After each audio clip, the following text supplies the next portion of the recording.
Alo, mọi người nghe không ạ? Dạ, thưa hôm nay cũng xin thưa với mọi người là sau khi thầy giảng pháp xong thì là mình sẽ có phần cúng khói thì là có thể là trễ, thành ra quý vị nào tham gia được thì rất là tốt, mà nếu mà không tham gia được thì cũng không sao ạ. Tại vì sau này thì mình sẽ mỗi tháng một lần mình sẽ cố gắng có những cái buổi lễ thêm vào sau cái phần giảng pháp nhé. Dạ. So today after the teaching there will be a sir or smoke offering, which is optional. So if you have time and join us, that would be great. If not, we will try to have once a month at least to have some sort of special ceremony, uh, uh, praise, Dharma practice in addition to the teaching. So this is something that we will try to achieve every month. Uh, all right, so hopefully we will have you join us. And if you already have Sir, you can also do it at home. If not, you just follow the instruction and just observe. Dạ, xin mọi người nếu mà có khói đã chuẩn bị sẵn thì là mình có thể để sẵn chuẩn bị. Là sau khi thầy giảng xong lớp thì thầy sẽ có cái phần cúng khói, thì là thầy sẽ giải thích và cho mình biết cái nghi quỹ nó như thế nào, rồi rồi mình sẽ làm theo thầy nếu mà mọi người có sẵn khói, còn nếu mà không có sẵn khói thì vẫn cứ theo dõi. Thì mỗi tháng một lần mình sẽ cố gắng có những cái buổi lễ đặc biệt sau khi lớp giảng nhé. Dạ, xin chào, xin cảm ơn tất cả mọi người. Thank you.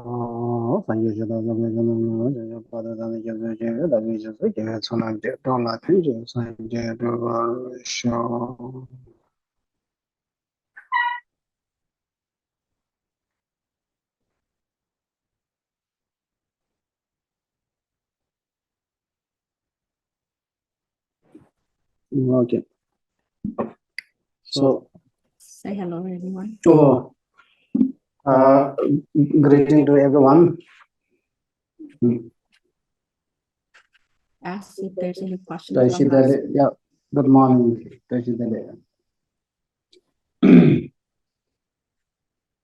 get echo. You have echo? Yeah. No, yeah, that's good. Echo? No, it's okay. Yeah. How can for me? Hold on. If I unmute this or unmute my computer? Because if I unmute this one, then he can hear it. Yeah, fine. But I need to talk. Okay. Okay. Tashi delay then. So there is some question from last week teaching that we can go ahead and go over that before you start the teaching today. Is that okay? Yeah. Okay. So the question is, everyone knows by now that death is certain, and that we know that we need to practice Dharma right now, right away. But there are some people that have so many responsibilities in their life. Husband, wife, children, work, many things. So is there a way to bring Dharma practice into a daily activity? Yeah.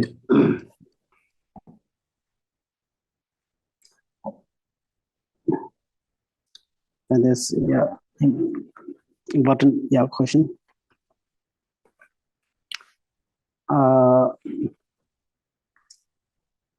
In today's busy world,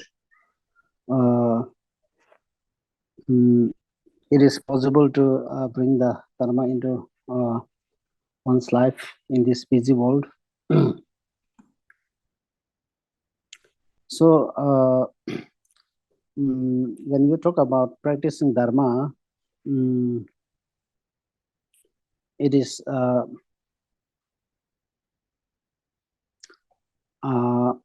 not limited to a certain period of time, certain period of time. in fact, for example, if we do some kind of a morning practice, or we may understand that my Dharma practice is only, relate with this morning practice. So actually, that is not how we understand practicing Dharma. The practicing Dharma is, all about, when we talk about Dharma, it is all about, the motivation. The Dharma. There are three ways of doing the Dharma practice. Doing the Dharma practice from the body, doing the Dharma practice from the speech, doing the Dharma practice from the mind. And of all these, practicing Dharma from the mind is the most important, So, so here, motivation then becomes very important. So right from the early in the morning, when we get up, to at least set up the motivation, I'm going to do something meaningful, right? At least, I'm not going to, engage in any negative actions. I will try to, cultivate the positive thoughts as much as possible, So that is practicing Dharma. Sometimes, we may have understanding, that, when we are in the temple, or, for example, this is also, for example, so long as church, church, the people sometimes go to the church on Sunday, while in the church, they do all the prayer. Then outside, there's nothing that, so not like this, Dharma practice should be carried on in one's day-to-day life, not only confined to just for a short period of time. And also, for example, we may do certain, certain practice for 1 or 2 hours. What is the purpose of doing the practice for 1 or 2 hours? Some may take, few hours. Some may take half an hour. The practice is the purpose is just to, to use it in a daily life, right? For example, the purpose of charging the battery. Why do we charge the battery? The charging the battery is to run, to make it run. Similarly, the purpose of doing the practice, or the retreat, whatever, is to apply, just to apply in one's daily life, day-to-day life.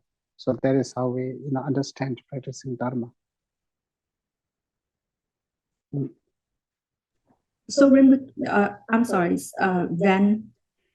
So what you're saying is that it could be Dharma practice could be through body, speech, and mind. So the intention is the mind. But so if you practice Dharma through the mind, let's say today I want to do something good, or today I'm gonna refrain from saying bad things. That's practicing Dharma, right?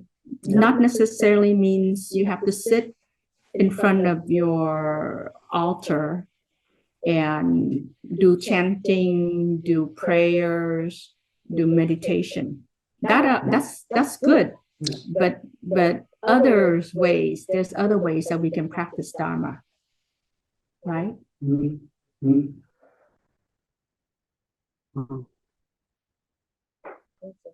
I don't get.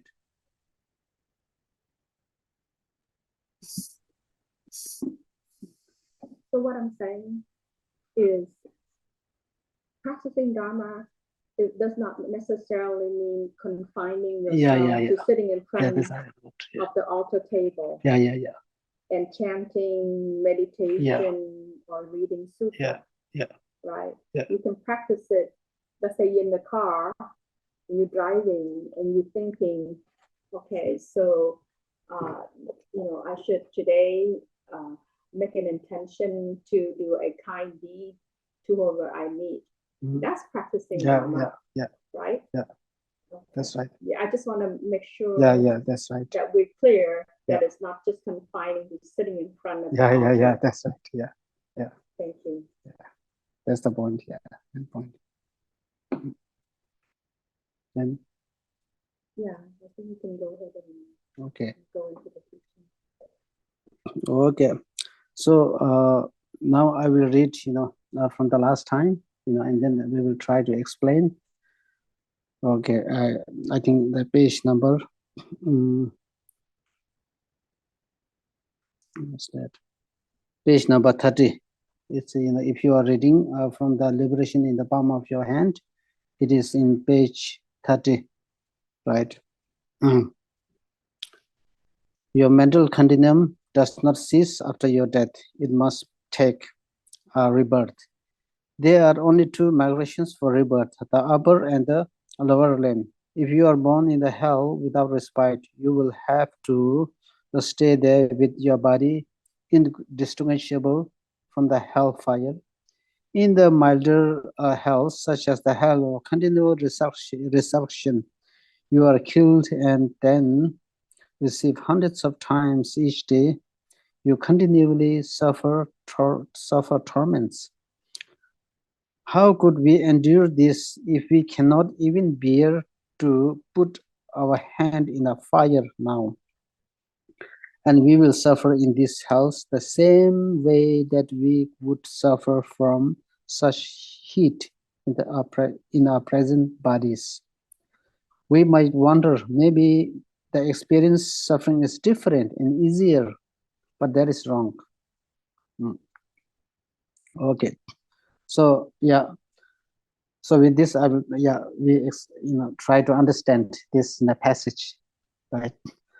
So last time, we talked about the impermanent, meditation on the impermanent and the mindfulness of death. So, now the question is, now the question really is, if we were to die without having to practice dharma, then what would happen? Is it if we die without having to practice dharma, then what would happen? Where do we go? Right, that is the question. So is it that we vanish into nothingness, or we disappear into thin air, right? Or something like then nothing comes to everything comes to cease. Your mind and your body, everything comes to cease. Is that the case? Then we say no. From the Buddhist perspective, from the Buddhist angle, Buddhist then maintains the future life. Buddhist maintains the future life. Then Buddhist talks about the future life, right? Now, how is it possible? How do we make sense of the existence of the future life? How do we make sense? So then the future life, future life does exist because your mental consciousness, your mental continuum, your mental consciousness will continue to the next life. Will continue to the next life. Will go to the next life, right? So before we try to understand the existence of the future life, it becomes important for us to understand the existence of the past life, right? How does past life exist? How do we prove the past life, right? So once we are able to prove the existence of the past life, future life is automatically proven, will be proved automatically. So in ancient times in India, there are many rich and deep philosophy in India. Before Buddha Shakyamuni arrived on this earth, even in India, there's rich philosophical tradition in India. For example, there is one school called nihilist, Charvaka. Charvaka means nihilist, does not believe in the rebirth theory, does not believe in the past, does not believe in the law of karma, So there is a particular tradition or philosophical theory, which maintains that whatever exists should exist now. If something cannot be seen, this is non-existence. So they believe in that way. So from that perspective, that school maintains the future life does not exist. Now they give three reasons. They give three reasons, main reason. The first reason is, why do they claim, why do they maintain that future life does not exist, is because what they do say is, the present body, the body of this life and the body of the next life is totally different, irrelevant. Therefore, the mind of this life and the mind of your next life is totally different. Because of this, how can this mind go to the next life? Number one, this is number one reason, they said. Number two is, they say the present mind, we do have all, because we are sentient beings, we all have the mind, They say mind is the product of the body. Mind is the product of the particles. They're totally particles, It comes from the particles. It has no, preceding consciousness. It comes from the particles. So therefore, what really happens is, at the point of death, when we die, when your body cremated, for example, your mind also dissipates into nothingness. Just like, the drawing, the drawing on the wall. If we, destroy the wall, the drawing is also destroyed. So this is the second reason they give. Third reason is, because future life does not exist, what they say is, nobody has seen it. Because nobody has seen it, that means disproof that future life does not exist. So this is what they say. So with these three reasons, only this present life exists.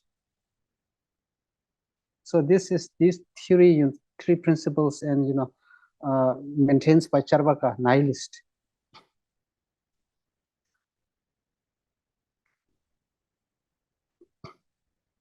Now, according to Buddhist theory, now Buddhists say all these, reasons are, unfounded, illogical, one-sided, information. These three logic are baseless. These three, they do not see the overall picture. So Buddhists argue, these things. Now the Buddhists said, now when the Buddhists try to prove the existence in the past life, Buddhists use the four main reasons. Right? Four main reasons. The first one is the first reason is the preceding similar cause. I will just give the name later on. We will, as we get time, next time we will do.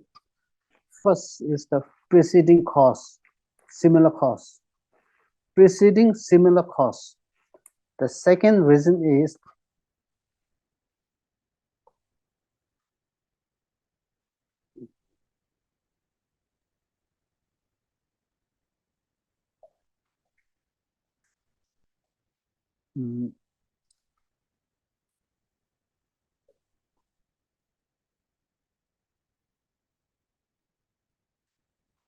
the second reason is this, the preceding substantial cause. The terminology, a little bit, but I will explain later. the preceding substantial cause. Number third is habituation, preceding habituation. Number fourth is the preceding experience.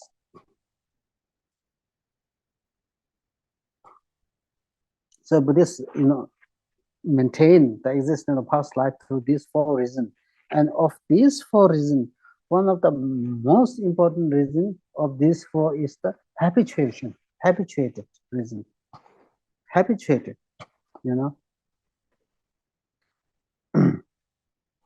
Now, that is again pretty important. For example, for example, I have certain degree of love. I have certain degree of compassion. Certain degree of compassion. Where does this come from? Compassion. It is all I'm able to cultivate the compassion, easily. Easily, and that is because of the habituated in maybe in early part of life or in past life. In past life. Perfecting the compassion, the compassion, the love, the altruistic mind, all this it takes time. This is not, cultivated in one lifetime. For example, like Buddha Shakyamuni.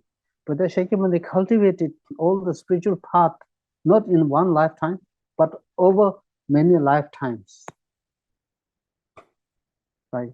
Similarly, for example, in this very life,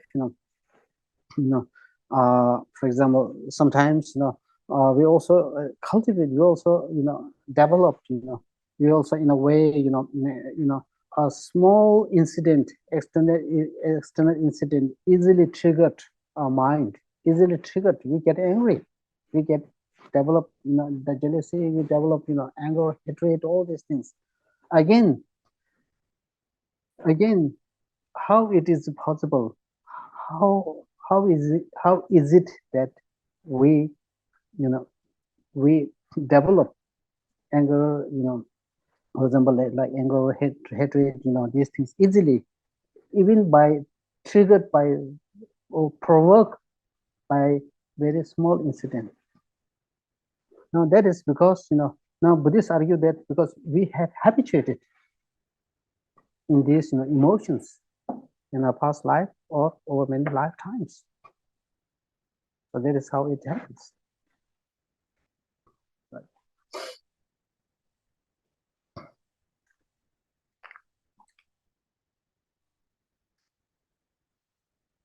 So in this regard, right, now, for example, right, of these four, the number three, as we discussed, the habituation is something very important. Something very important. This is habituation. Now, for example, we may say, sometimes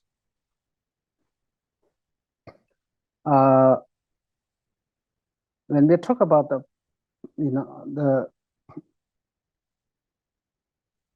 positive emotions, right? When we talk about the positive emotions, for example, right? For example, love, the compassion, the thought of cherishing others, the wisdom, right? The wisdom, and etc. So all these positive emotions, sometimes, one really need the time to to train into this, to make a very good training. Why this, the love, the compassion, all this, takes time. they are not, they will not cultivate within us, right away. Whereas, for example, like as we discuss, whereas like anger, the hatred, the things like jealousy, these things arise right away. No need to, we don't need to put effort. Just the small incident cause us to to develop this right away. And then in the case of like negative emotions, the delusions, these are pretty intense, long lasting and intense. Whereas when we talk about the positive emotions, such a powerful, positive emotions like love, the compassion, the sense of caring towards the other. So these, takes time, and also even when we cultivate, these are pretty weak. But really, why?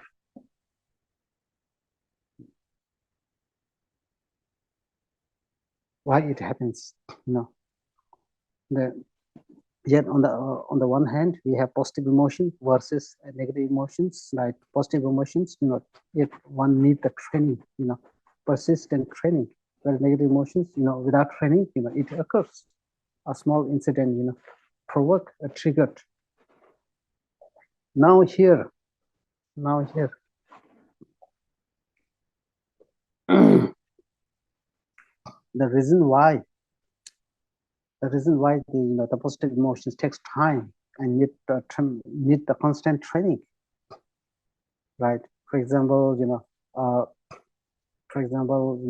for the few minutes, just take an example, 5 minutes. If we were to meditate on the love towards all the sentient beings, love towards all the creatures, right? Love towards all the creatures, or the compassion towards all the creatures, right?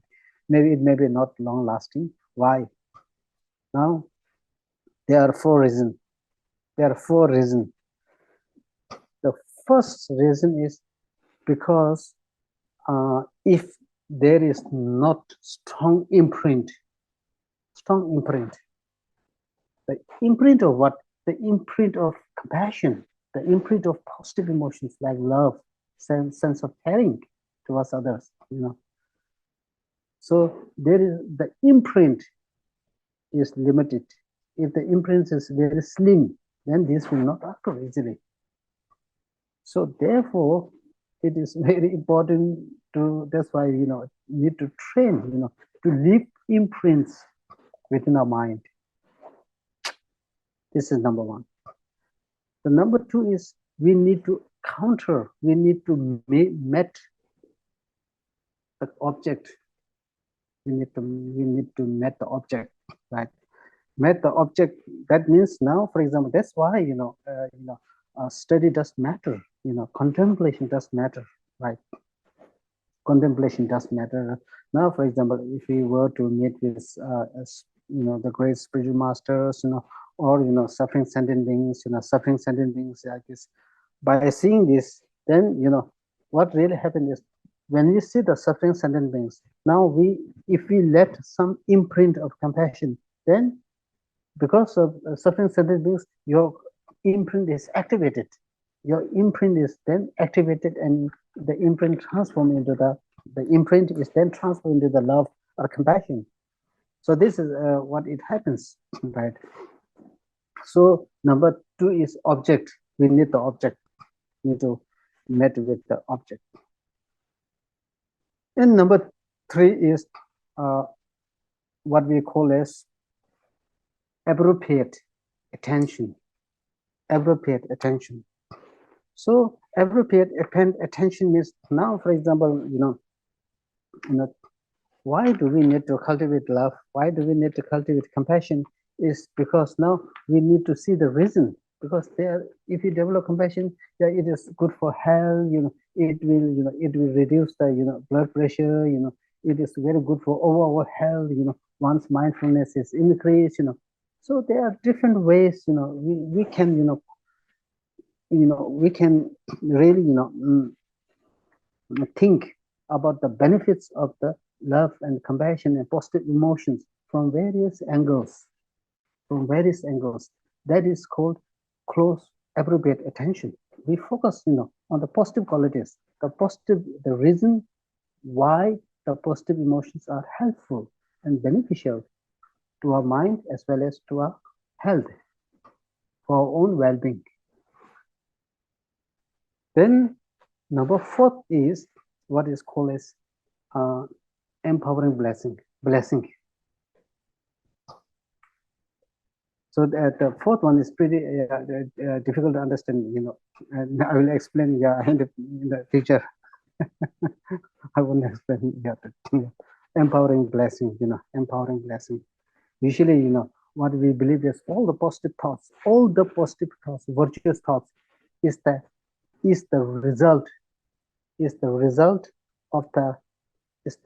result of the enlightened mind of the Buddhas and Bodhisattvas. I'll discuss later.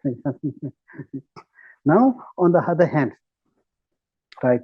So these four reasons are the main causes for us to cultivate the positive emotions, positive thoughts like love, compassion, cherishing thoughts, and all these things, right?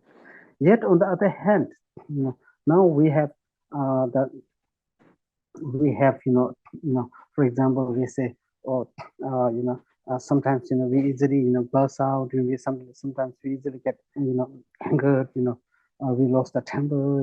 Due to a small reasons. A small matter. Why? And also when we go outside, we easily get attached. To this and that. Why?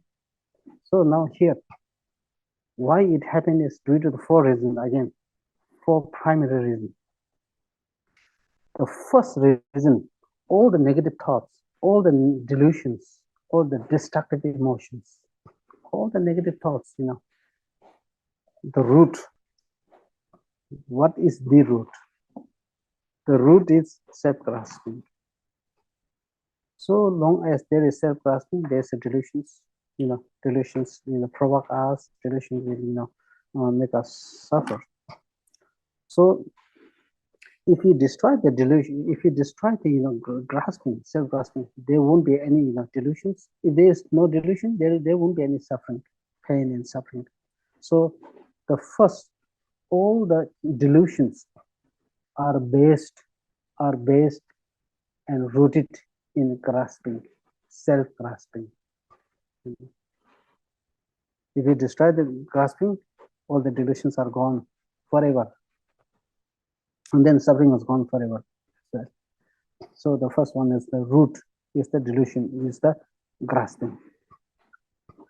Now the second one is the imprint, as we said. So that's why the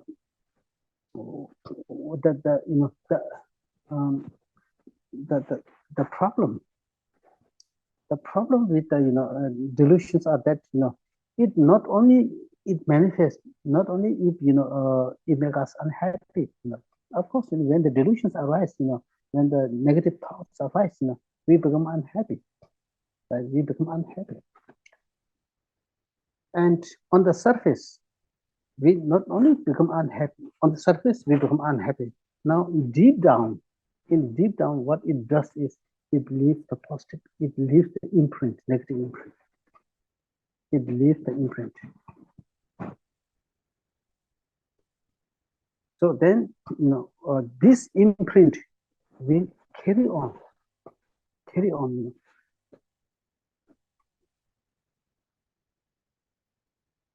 So leaving all the imprints in our mind, all the imprints within our mind. Now, number 3 is the object. Now, when we see for example, when we see the enemy, when we meet the enemy, again, we get angry. Why? When the object, like your enemy, when we see the enemy, we get angry. Why? Is because we already left the imprint in our mind, and the imprint is now activated. Activated by who? By enemy.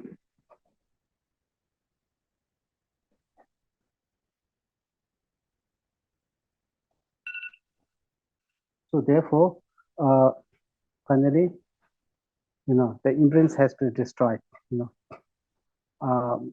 Buddhism, of course, we can suppress the emotions, negative emotions, destructive emotions.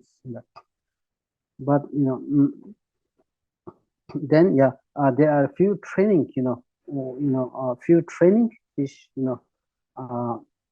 which talks about suppressing, staying away from the delusions temporarily. But finally, it doesn't talk about uprooting, and destroying, getting rid of all the imprints from our mind. When the imprints are destroyed, then not again delusions arise, because all the delusions arise from imprints, right? So, so then imprints, and then the object. Number 3 is the object, right? Then the number 4 is again, now that is very important. Inappropriate attention.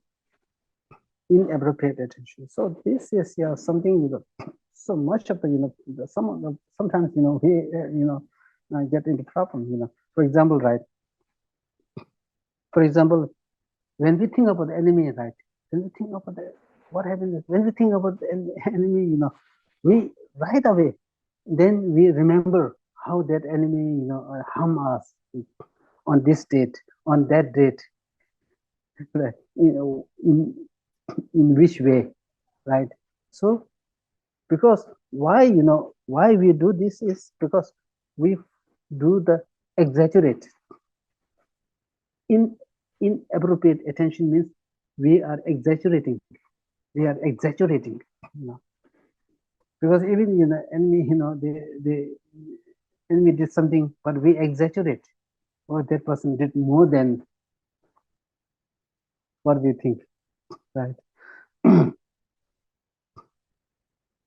And then in this way, what really happens is our anger or or hatred deepens. In this way, when the anger or hatred is deepened, it leaves more stronger imprints. So this is how it happens. Similarly, in the case of the attachment, right? Attachment, for example, right? Say desire or attachment. In the beginning, the desire is maybe, say, if we go to the market, of course we see so many things, right? That's understandable, no problem, right?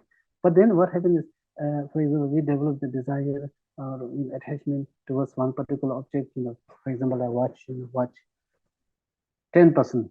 Okay, then what happens is, if we remain our desire on that 10% would be okay. But then what we tend to exaggerate the attractiveness of the watch. Now, because we exaggerate the quality, the quality of the watch. Now that increase our attachment to 20%.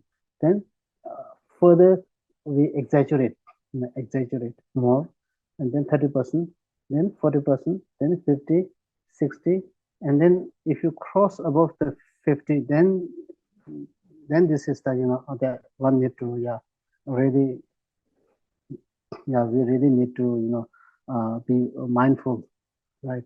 Because it is, if cross beyond the 50, then one begins to suffer. I mean, especially the mental suffer. So that is mainly done by inappropriate attention. Inappropriate attention means exaggerate in the positive emotions. Say, for example, in the case of the hatred, like anger, the hatred, the jealousy, so in these emotions, it exaggerate the unattractiveness quality. Whereas, for example, in the attachment, it exaggerates the attractiveness quality of the object. On the other hand, this the hidden anger exaggerate the unattractiveness qualities of the object, right? So this is how it works right now. Then in the Buddhist psychology, in the Buddhist psychology, when we, when we try to prove, when we try to, prove the, the validity of love, the compassion, the wisdom, then it says, the compassion, the love, and these are the universal, universal value. So it says it can be enhanced to the limitless stage. It can be enhanced, through training, and with the support of the merit, and also because of the, the stability of this mind can be enhanced, increase the strength to the limitless stage.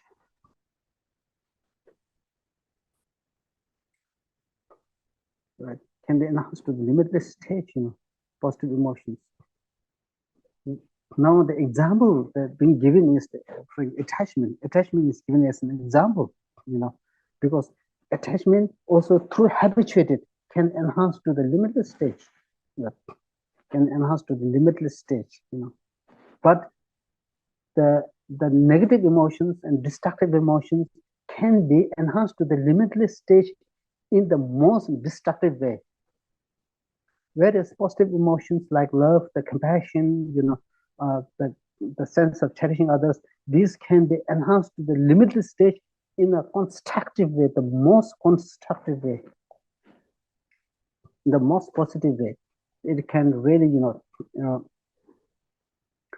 bring a tremendous amount of benefit towards all the beings. Right? So that what really makes the difference, right?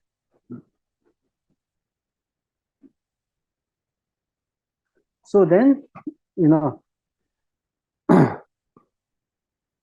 so therefore, habituation, really becomes very important. We need to habituate it with the positive emotions, not to habituate, not to habituate with the negative emotions, right? One of the main reasons for that we get habituated is that we sometimes let our mind, under the control of the inappropriate attention, because we exaggerate, the negativityness of the object. So in fact, we need to focus on focus our mind on habituating with the positive emotions, and to do that, we require the appropriate attention, right? For example, right, why we meditate on bodhicitta, why we meditate on love, right? Why we meditate on the compassion? Why do we meditate on the the preciousness of the human birth? So all this requires appropriate attention. Why? Because there must be certain reason, because it is finally we get benefit, we ourselves get benefit, So therefore, appropriate attention is very, very important, right? So with this, so in the when you try to prove the existence of past life, mainly it is the habituated, through the reason of habituated, we then prove the existence of the past life, Now, now here it says, your mind will go to the next life. Your mental consciousness, your mental continuum will go on in the next life. Right. Now that proves the existence of past, existence of future life. But now the question really is, what is the purpose of proving the existence of future life? What really is the purpose? What do we get benefit? Why? What do we get benefit? What it has to do with us if we come to believe in the law of the rebirth theory. Now, what it has to do, we come to believe in the future life. What it has to do when I believe in the past life? What is the purpose? What purpose it does serve when we prove the existence of the past life. Just trying to prove the existence of past life is not that mere wondrous, not that wonderful. But then, by proving the existence of the past life, what benefits it bring me? It bring us. It bring to us. Now, if we prove the existence of past life, what benefit we get is we come to understand that my samsara is limitless. The beginning of the samsara is limitless. That means my rebirth has the beginning of my rebirth. There's no beginning in my rebirth. My rebirth is endless since beginningless lifetime. If we come to understand that my life has no beginning, my rebirth has no beginning, then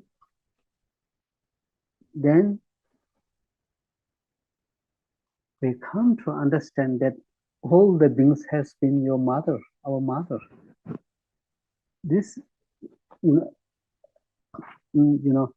understanding, remembering, understanding that all beings has been my mother is the foundation for cultivating the bodhicitta, altruistic mind. So that is the purpose. Because when we train in cultivating the bodhicitta, altruistic mind, the first training is remembering all sentient beings as having been one's mother.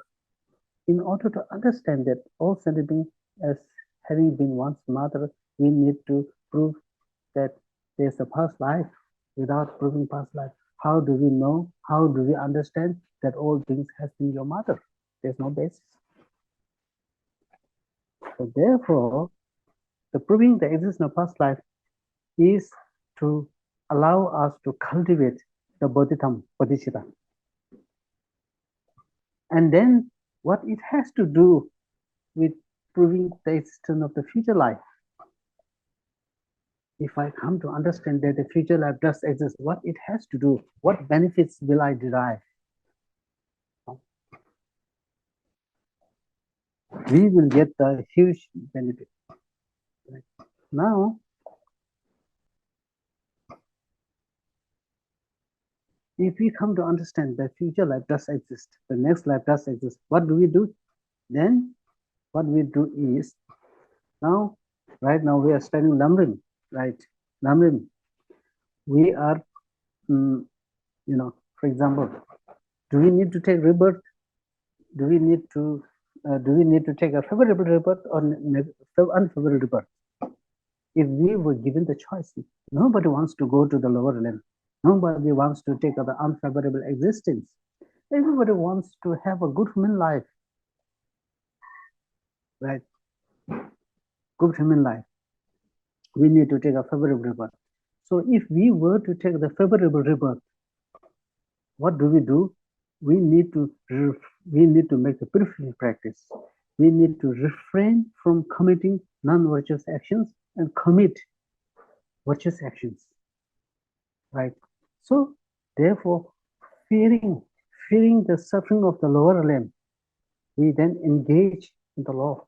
We then engage and observe the law of karma. Refrain from all the negative actions, refrain from all the negative actions, and create all the positive conditions, the conditions to attain the favorable rebirth in the next life. So this understanding is based on your belief that next life does exist. If next life does not exist, there's no point. There's no point of making all the favorable conditions to taking rebirth as a favorable rebirth.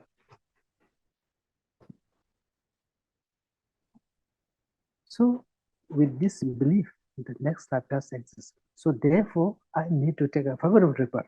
In order to take the favorable rebirth, I need to refrain from all the non-virtuous actions and commit all the virtuous actions. So this helps how we really dedicate. This allows us to dedicate to our practice of refraining from non-virtuous actions and create the positive actions. And not only this, we all want to achieve liberation. We all want to achieve nirvana, the total freedom, the total everlasting peace, the everlasting joy, the everlasting happiness. We all desire. Now, if we were to achieve the everlasting happiness, everlasting nirvana in the next life, first of all, we need to understand that next life does exist. Based on your believing in the existence of the next life, we then are afraid. We are afraid of the suffering of samsara. We are afraid of the suffering of samsara and develop the desire and the wish to achieve the liberation, achieve the total freedom from samsara, the everlasting peace and joy. In order to achieve the everlasting peace and joy, what we need to do is we need to go through the training in ethics, training in concentration, meditative concentration, training in wisdom. So therefore, it helps us to your devotion to these practices is really enhanced powerfully. And that is finally based on your belief in the next life.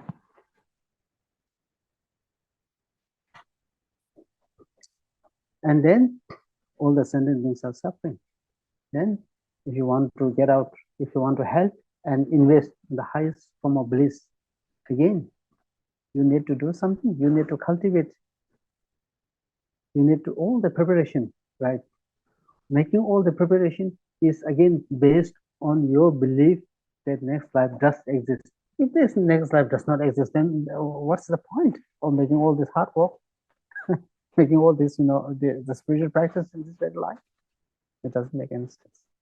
So believing in the next life does help us really dedicate our time and energy in the practice. Right. So I think I will stop here. Otherwise, we don't have so much time.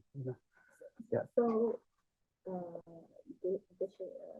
Ben, I have a question because this is a huge topic, right? We're talking about believing in the future life, and what we do in this current life, that's future life, right? Yeah. So whatever karma we create in this current life will carry to the next life. Therefore, as a Buddhist practitioner, there are ways that we can achieve it, right? So what you're saying is a few things, and let me just want to make sure that I reiterate, just to make sure I understand, because I think there's a lot of things that we discussed today, right? So the root of all sufferings is the delusions, the self-grasping that make us unhappy, right? And because of that unhappiness, it leaves an imprint in our mind.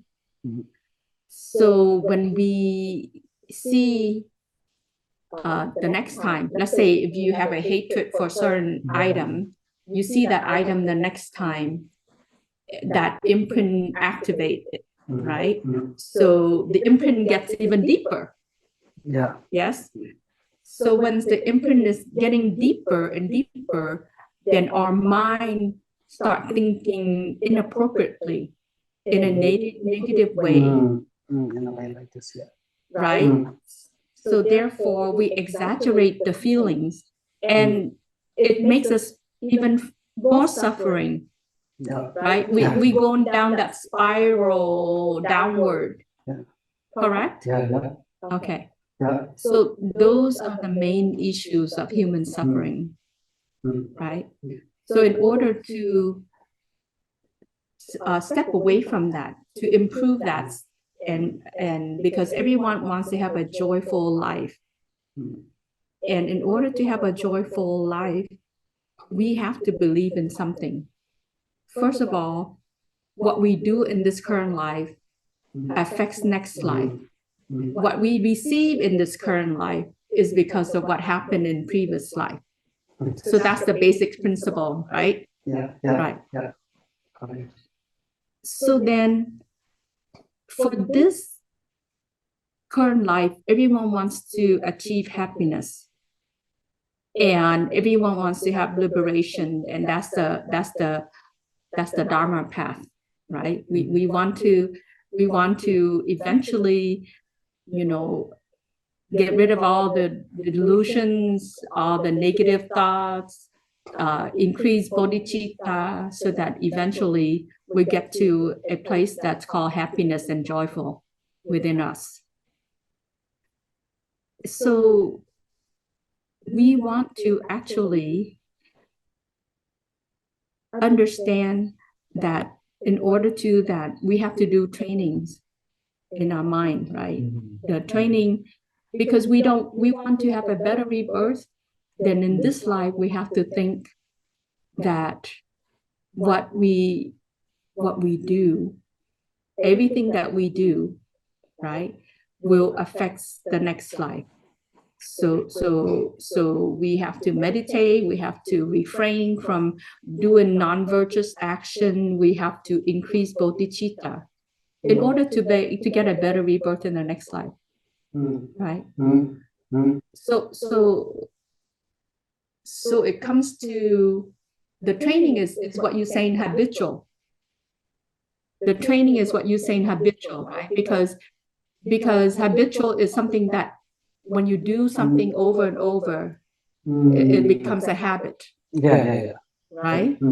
So if we keep on doing compassionate actions, it becomes a habit. Yeah.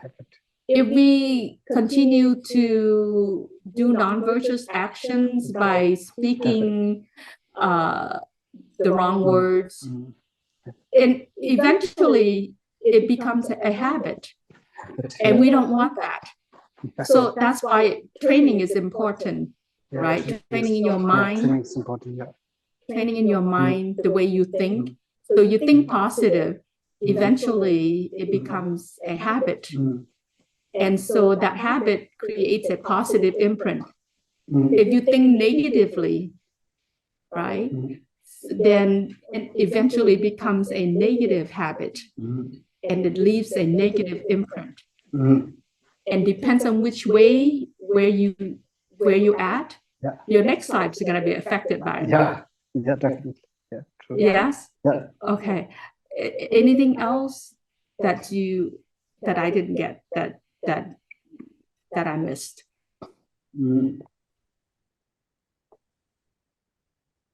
Yeah, it's okay. Yeah.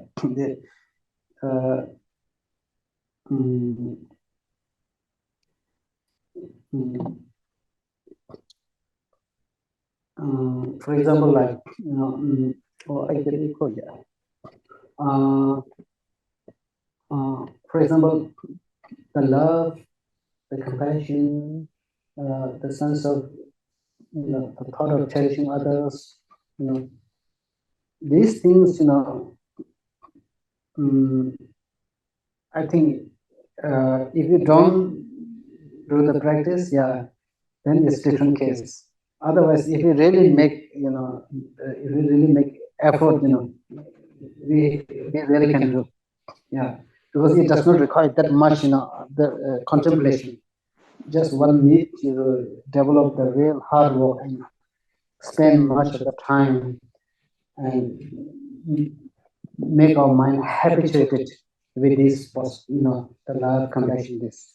Now, when we talk about the things like impermanent, right? The understanding of impermanent, and the emptiness, the selfless nature. Why suffering arise? Why I suffer? In these things, really one need to contemplate, without contemplate, it's very difficult. The very through, contemplate, one develop the deep conviction.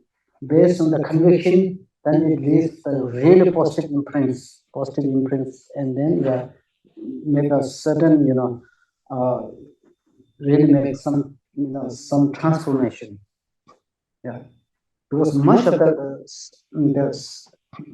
pain and suffering mostly arises from grasping, self-cherishing thought, maybe some come, but mainly self-grasping.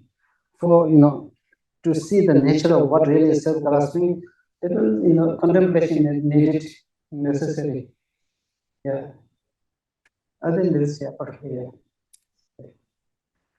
So how does one would know how far have we achieved in terms of letting go of the self-grasping? How can you tell? You know that it's not good for you. Self-grasping is not good. We shouldn't be attaching ourselves to a lot of things, material things, negative thoughts. So how would you know? Whether you made progress? Yeah, that's why. Yeah, therefore we need to see the defects of the grasping, because we have many, we are not able to let go. Mainly, one is because of permanent thinking. I'm not, for example, take this class, example. I'm not able to let go because I believe this is permanent. So long as we believe this is permanent, we are not able to stop the craving, the attachment.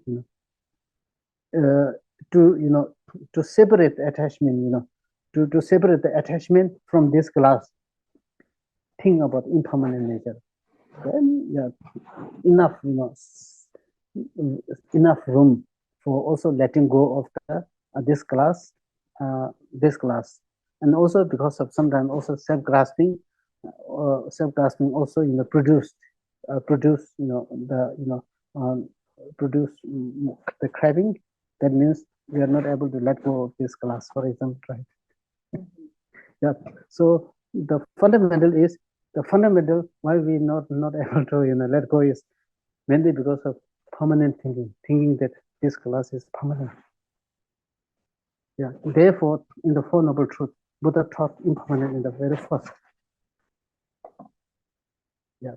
Then selflessness later, much later, because much of the today's the problem the extra problem is mainly due to the believing that things are permanent, number one, and also believing that things are independent, solid, have some solid nature, and also because of self self-chasing thought. So with all this, much of the problem is produced. Yeah. So letting go is most related with the impermanent. If we have very good understanding of impermanent, we are ready to let go of everything. But then things are somewhat long lasting. Yeah, this grasping and all these things, should come later. Yeah. That's it. So then we do. Think. So are you ready to take the question? Yeah. I'm ready. Yeah, we are ready. If there's any questions, then please go ahead and put in the chat so that Ben can help answer the questions. I know we've gone through a lot of terminology, a lot of concepts. So in order to clarify,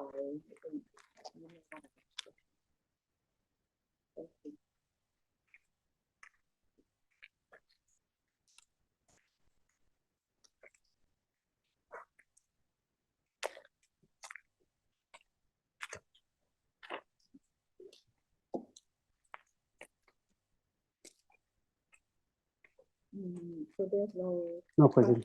Okay. Yeah. No problem. So right now,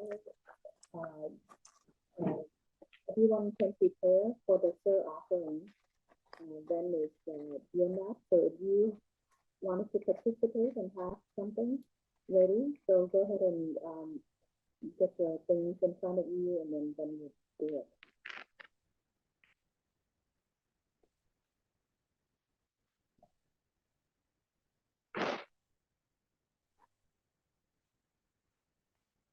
Okay.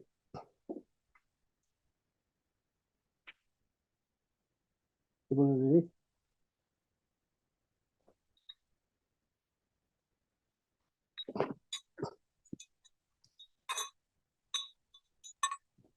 Dạ xin mọi người, bây giờ thầy sẽ chuẩn bị cúng khói, thành ra là nếu mà các bạn nào mà có sẵn vật liệu để mà tham gia cúng khói cùng thầy thì là xin chuẩn bị ngay bây giờ.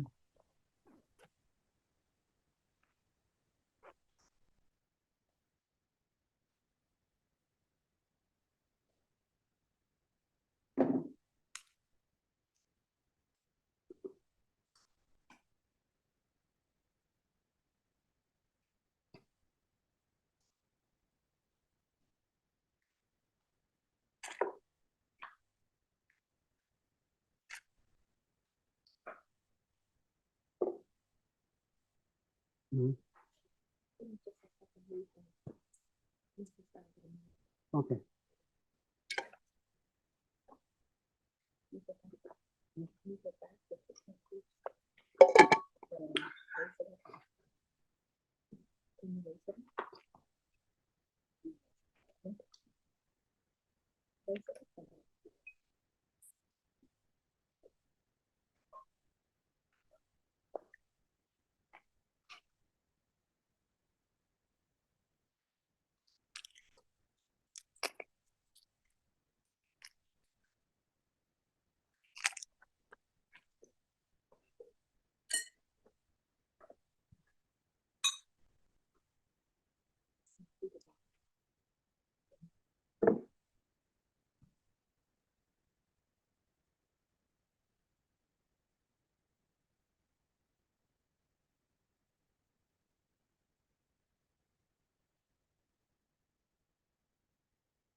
Okay.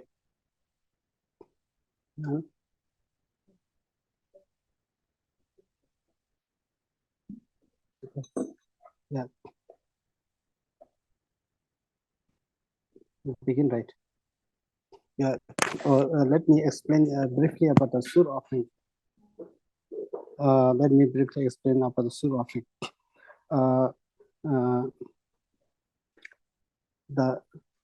The origin of the sur offering, the origin of the smoke offering happened in happened in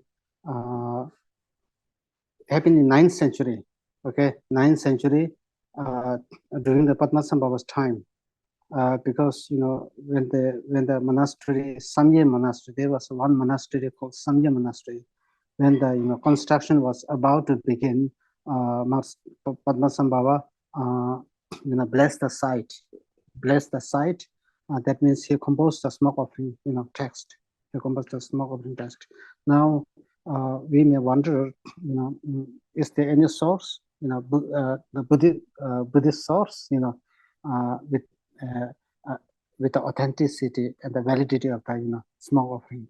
Yes, in the Guhya Samaja Tantra, Guhya Samaja Tantra talks about a little bit about the smoke, offering, and also Chagasamvara, Hiruka Chagasamvara for the taught offering, and then in the we do the 7-limb practice, right? 7-limb practice, 7-limb. We do the 8 offering, right? In one of the in one of these 8 offerings, there is a the 4th one is the incense offering, right? Incense offering. So that involves also the smoke offering. So there is a plenty of source which it's a authentic Buddha's teaching, smoke offering, right? And then later on, this smoke offering from Padmasambhava, and then many great masters also composed the text, the text, and that later the small offering is flourished in the Nyingma tradition, and then to Kagyu tradition, as well as Sakya, and then within the Gelug tradition, many great masters like Panchen Lama, first Panchen Lama, Losang Chökyen, and another great master like fifth Dalai Lama, and then Rebbe Doje, and then Thuken, Master Thuken Chökyen Nyima, and these great masters composed beautiful texts on small offering. So when we talk about the small offering, there are different kinds of small offering, different kinds of small offering. Some we can offer to the Buddhas, Bodhisattvas, solitary realizers. When we offer the small offering to these enlightened beings, for what purpose? To create the merit, to create a tremendous amount of merit. Then we can also make the small offering to the Dagas, Dakinis, heroes, and heroines, right? But for what purpose? For removing the obstacle and creating all the favorable conditions for your Dharma practice, right? And then we also make a small offering to the all the sentient beings, again, fulfilling the well-being of others, and then we also make the small offering to the small offering to the there's a particular guest called karmic debt. Karmic debt.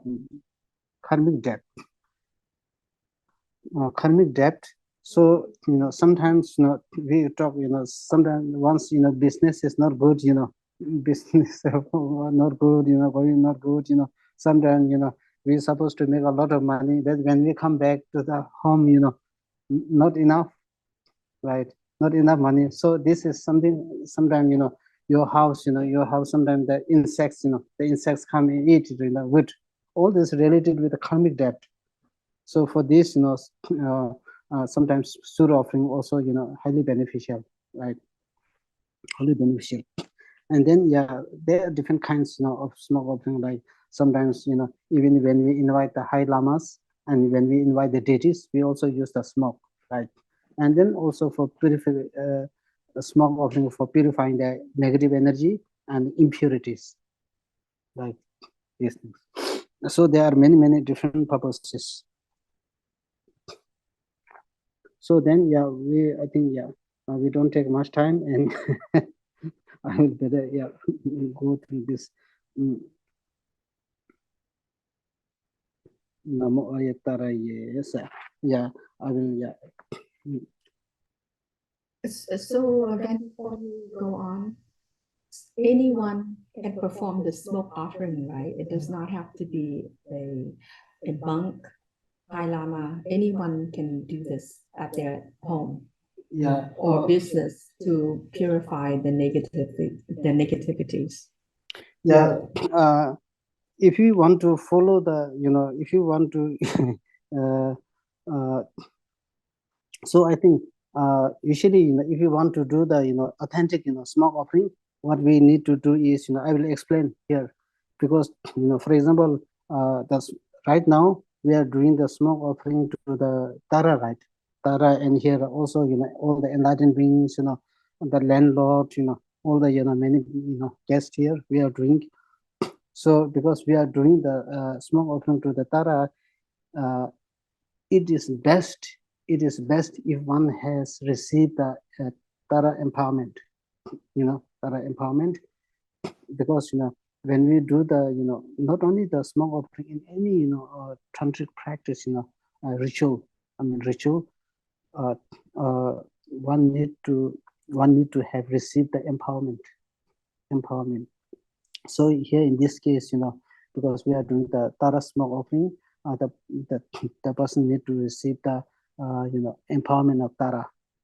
However, it is still possible that person can do the smoke offering without receiving the Tara empowerment, right? One can do, but one cannot visualize oneself as Tara. One can visualize the Tara on one's head, right? With this, one can do the smoke offering. So then it's action versus tantric practice, how you visualize. But if you have not received the empowerment for tantric, then you should visualize, the deity on top of your head. Yeah. Correct. Yeah. Okay.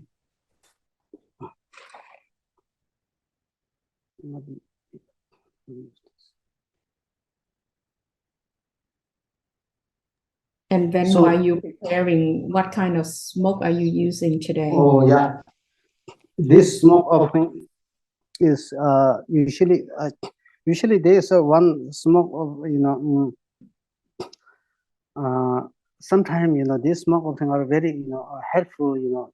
For example, sometimes once luck is very low, luck and all these things very low. So this increase one's luck, increase one's inner resources, strength is increased. Here, the one that I use is mostly the juniper, the juniper,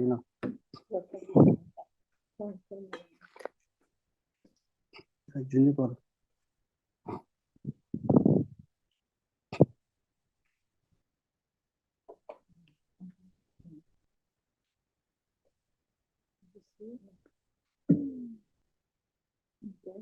Bluetooth.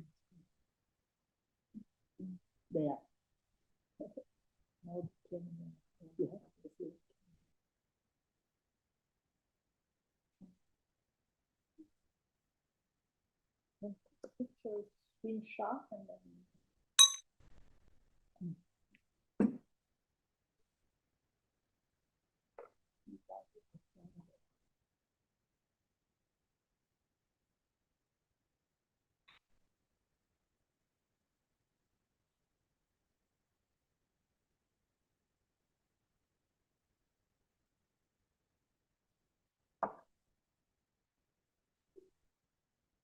Yeah, I will talk. Yeah. Okay. You do? go ahead. Yeah. So first, those you have received the empowerment, Tara empowerment, you can instantly visualize yourself as Tara. Okay. You develop the divine thought that I'm Tara. You visualize yourself as Tara. If you have not received, if you have received Tara empowerment or Kuan empowerment, Amitabha, Manjushri, it's okay. You can visualize yourself as Tara, right? However, if you have not received any empowerment, then visualize Tara on your head, right?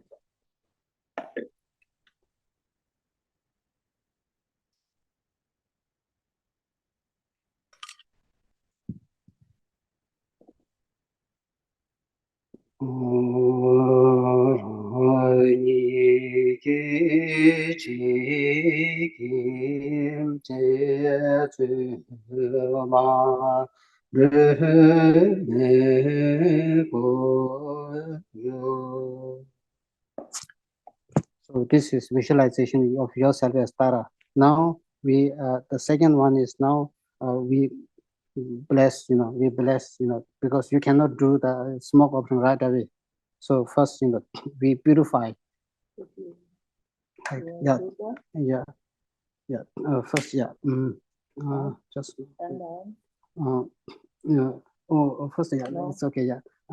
First, what at this point, I said, Amrita Kundali. When I read, when I begin to read until finish, because you visualize yourself as Tara, right? So from your heart, there's a one deity, blue in color, holding the Vajra, and holding the Vajra, and holding the Vajra, and then the bell, and like this. So we emanate, that deity is called Kundalini deity, who is blue in color, right? Kundalini deity. So this deity, you emanate from your heart, and then, sometimes, obstructors, spirit or obstructors, they reside, they stay on these, substances.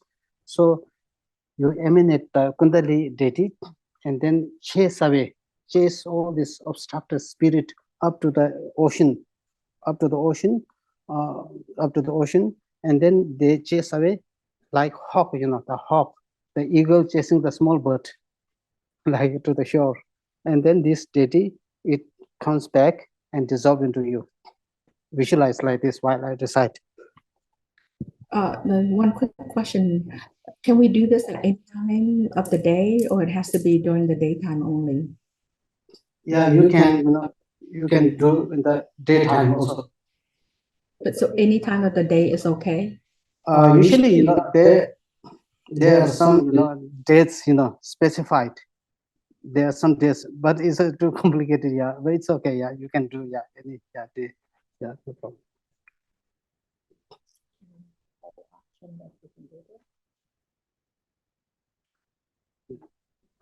Okay, right.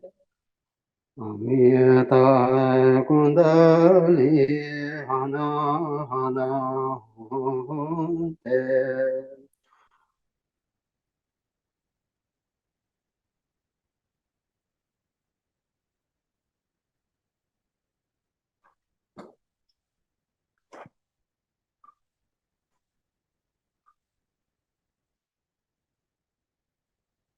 Okay, yeah, one. Yeah, no. Yeah, first, yeah, we put. Yeah, this one. So then, right now there's a concern that they just want to clarify that this smoke offering can be done any time of the day or night. Yeah, yeah, Okay. anytime.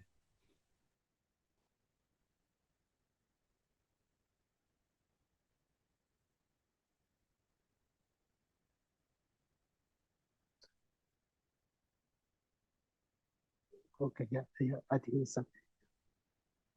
Yeah, it's okay. Yeah, no, it's burning. Yeah.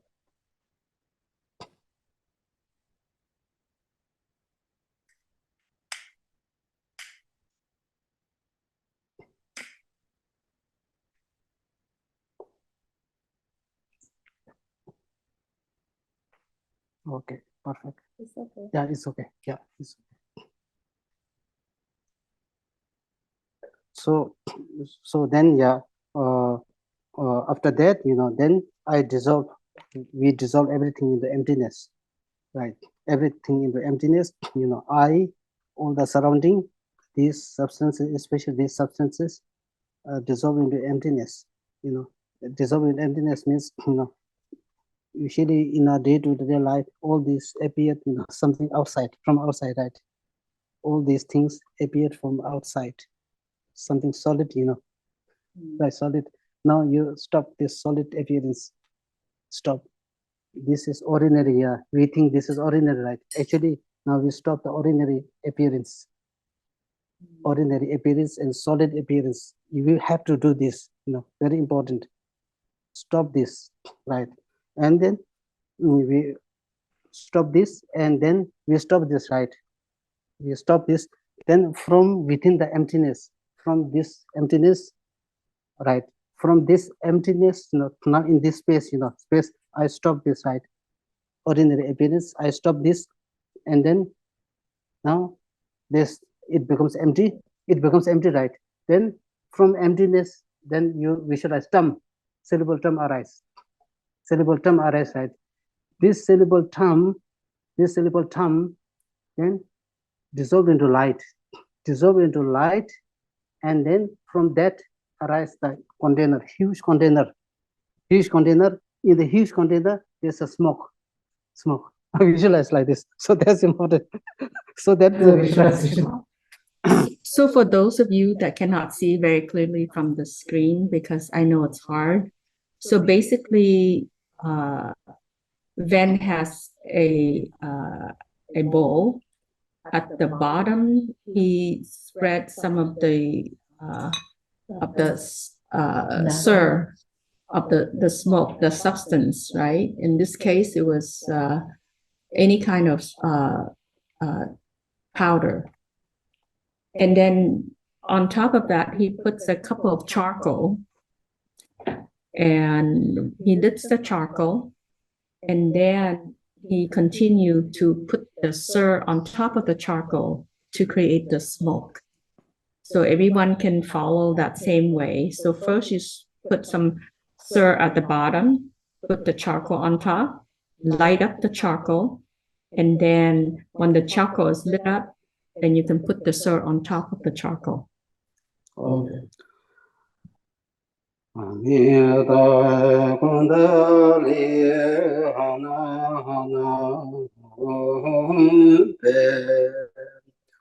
Om Samavaya Shindoya Samahaya Dhamma Samavaya Shindo Om Vanye Doyo Om Be Om Sanze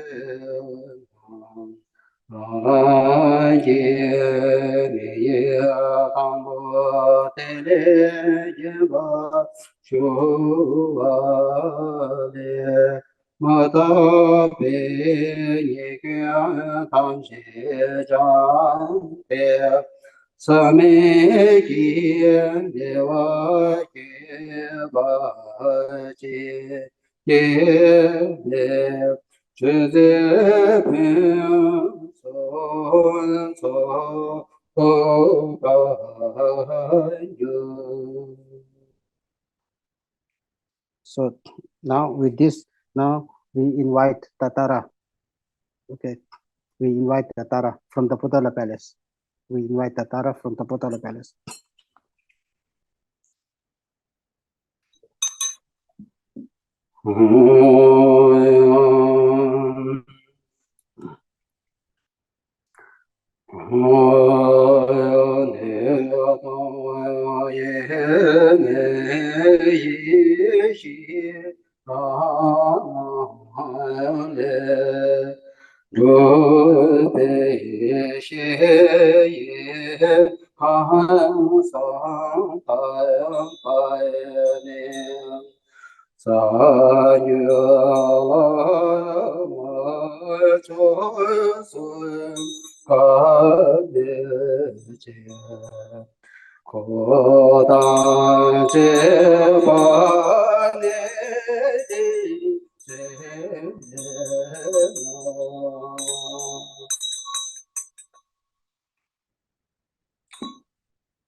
You have the image of the Buddha,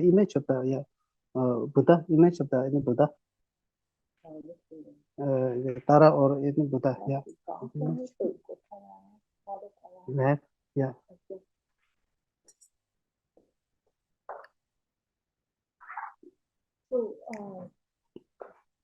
Then can you go over the visualization just so people are aware? A lot of people are asking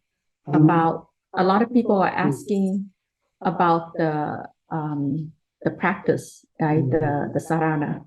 So can you go over the visualization because that's the important part, right? So Okay. So yeah, right now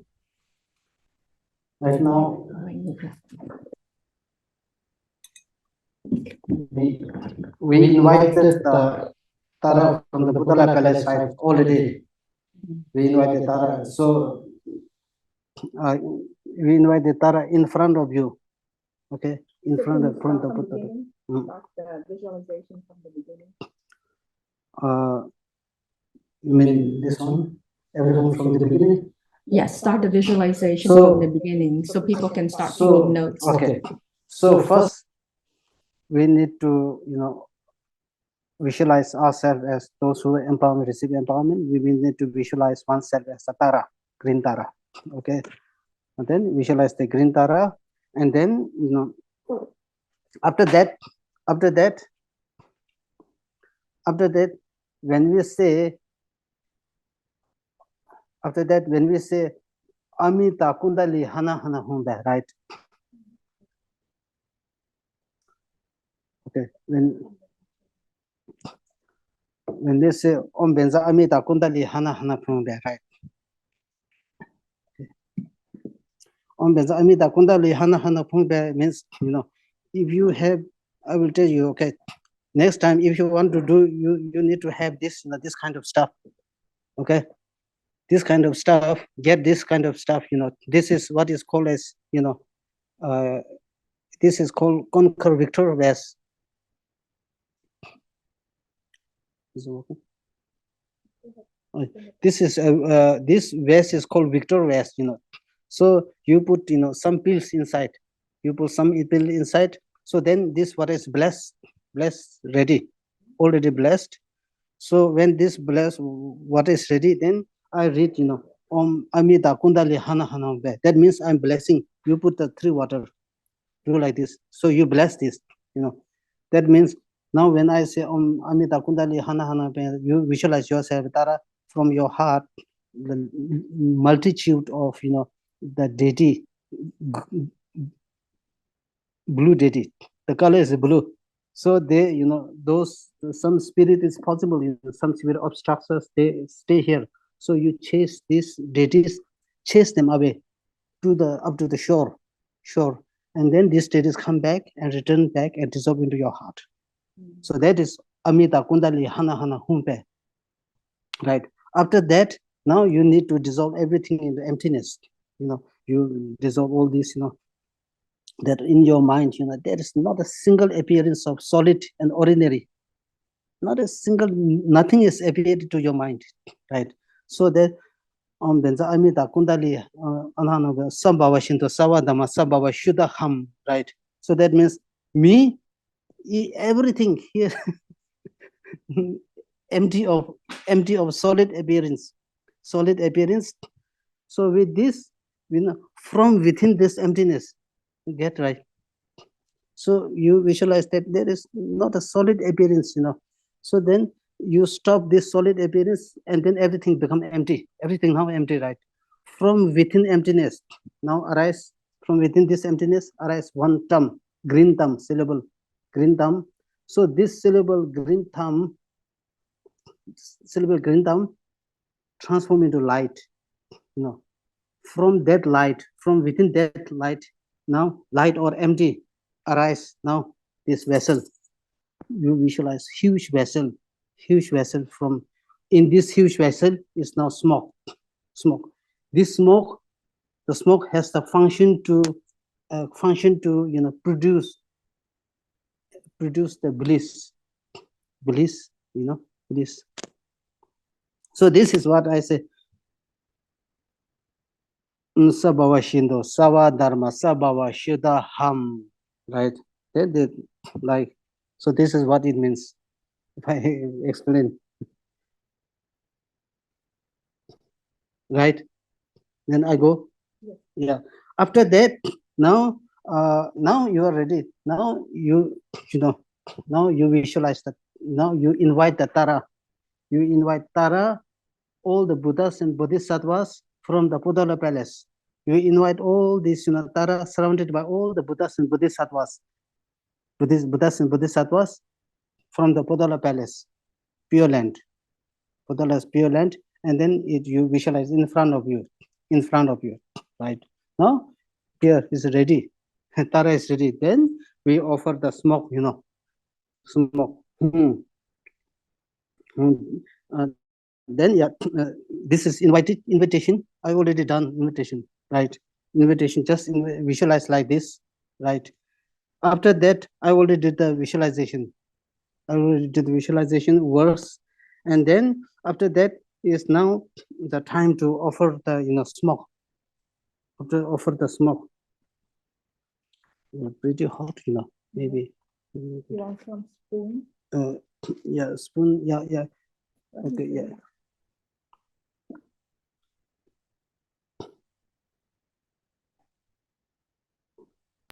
Dạ, mọi người nếu mà không thấy đó thì là bây giờ đang cúng khói thì là khi mà thấy khói mà nó không có còn lên nữa thì là mình lại rải thêm một ít bột hồi hương vô để mà cho khói nó lên.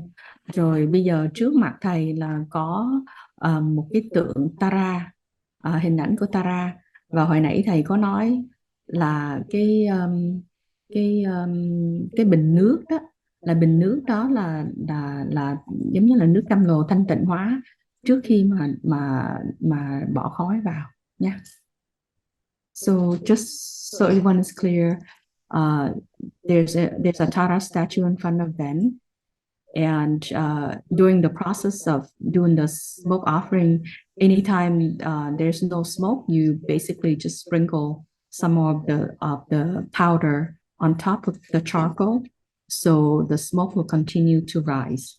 So that's repeatedly during the process. And then he also has a bomba where it's filled with water, and before he start the process, he sprinkle the smoke, the vessel that's holding the sir and the charcoal. We sprinkle it. Okay. Yeah. Then afterwards, now we offer to all the Buddhas, the multitude Buddhas from the limitless Pure Land. So for this, it says, we offer from the purity of your heart, from my heart. Right. Okay.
Can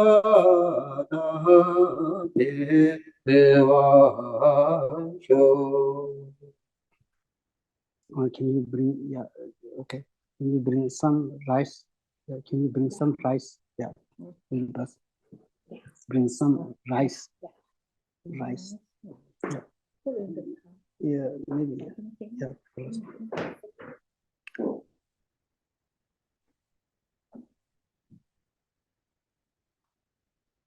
This now afterwards, this is all about gathering and summoning the auspicious and the fortunes in one's house. Yeah, the verses. I'm sorry, summoning the auspicious, Summoning the fortune, the and fortune auspicious. and auspicious. Yeah.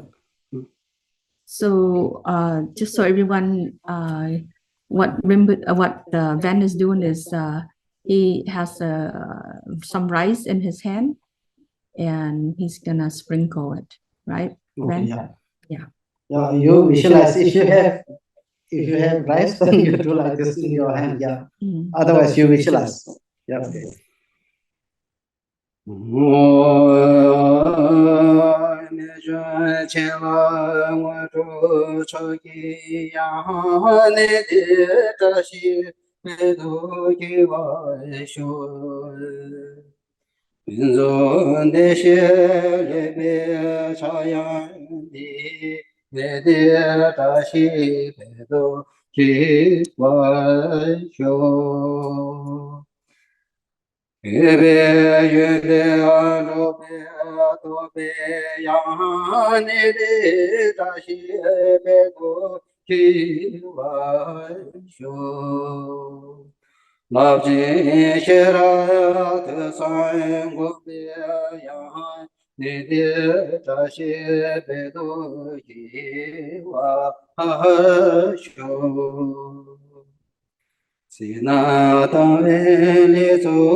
Okay. Yeah, with this we're done. Now I will do dedication, Avalokiteshvara dedication.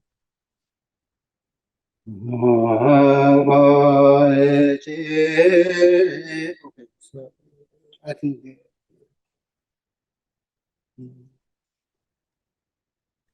so everyone, Van is done with the smoke offering, so now he's doing the dedication. Avalokiteshvara. Yeah.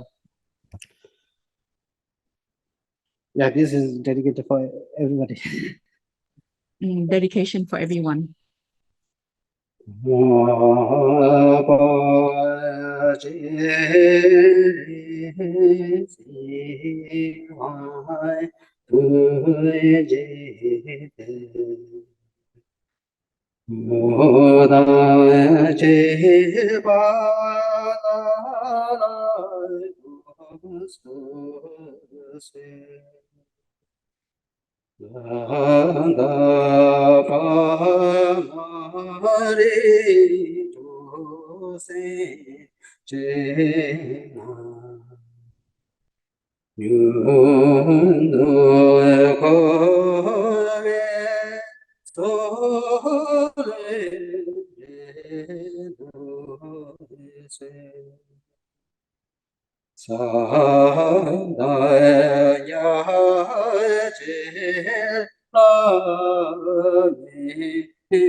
Lama Sanje to get the Wachikama, he Salababa, Sanjo Sunjo, Kevanya Mamaya, Panda Panda, there was Yanda Tower in Bocha, Magapani, Kevanya Mamaya, Panda Panda, there was you may say the Jin said to me, Chamber Bojan, Kanjake, Suga, Love San Trabe, Shabla, so okay.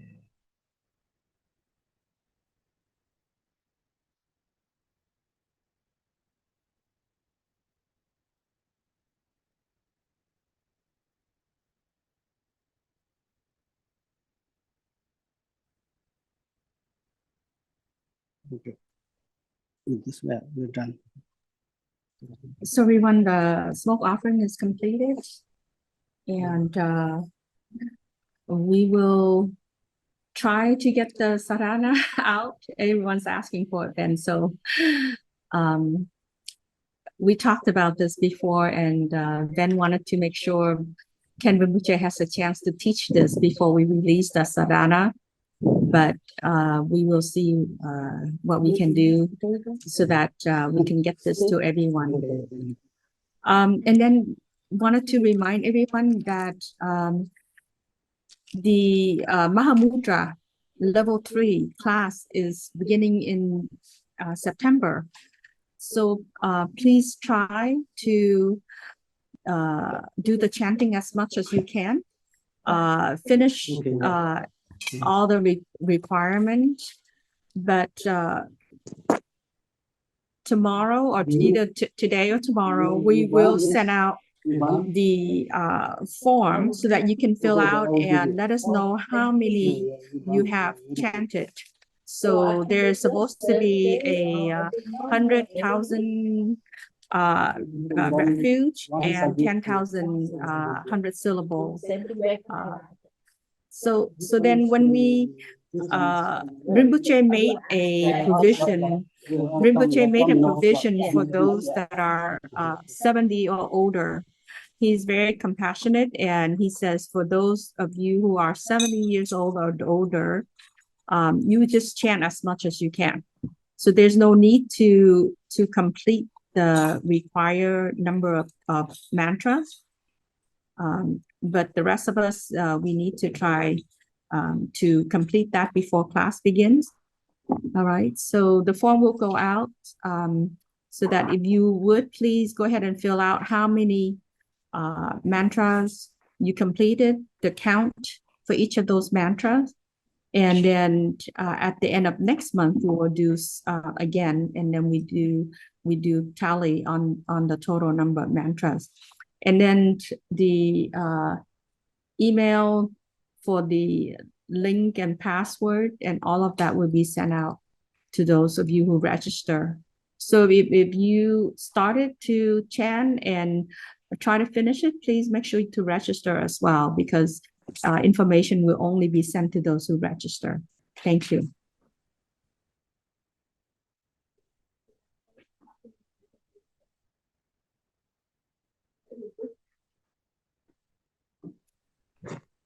So there's a questions about how often we can do this. And the answer is that we can do this every week. And it doesn't matter during the day or night. As long as you don't do Naga smoke offering, we should be okay. So any kind of smoke is fine, right? Yeah. Then There are different kinds of smoke, you know. For example, sometimes people want to purify, you know, the house inside. They feel, you know, some coal inside, you know. So therefore, there's a specific smoke, you know, for purifying smoke incense. Then there are some smoke which, you know, worshipping, appreciating the deity. And then soon is also different. Soon is mainly for business, you know. If business no good, business no good. And then sometimes karmic debt, you know. So for this, and then debt people, recommended. So basically, Ven said there are many different kinds of smokes. So, but depends on the purpose, right? So the purpose is to enhance business, purify the house. There's different kind of smoke, right? So would you also give us that name of the kind of smoke we should use for each purpose? Yeah. You will? Yeah. Okay. All right. Thank you. Thank you everyone for joining us today, and we'll see you next week. Dạ, xin cảm ơn tất cả mọi người. Hẹn gặp tuần sau nhé. Dạ. Thank you. Thank you, Lama. Lama. Thank you, Bạch. Thank you, Ramana. Cảm ơn ban tổ chức ạ. No, this is good, you know. Yeah, actually, but not poisonous. You know.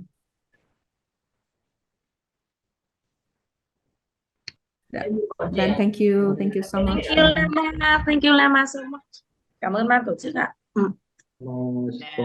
Cảm ơn mọi người. Thank you, Vella. Thank you so much. Thank you, Vella. Cảm ơn.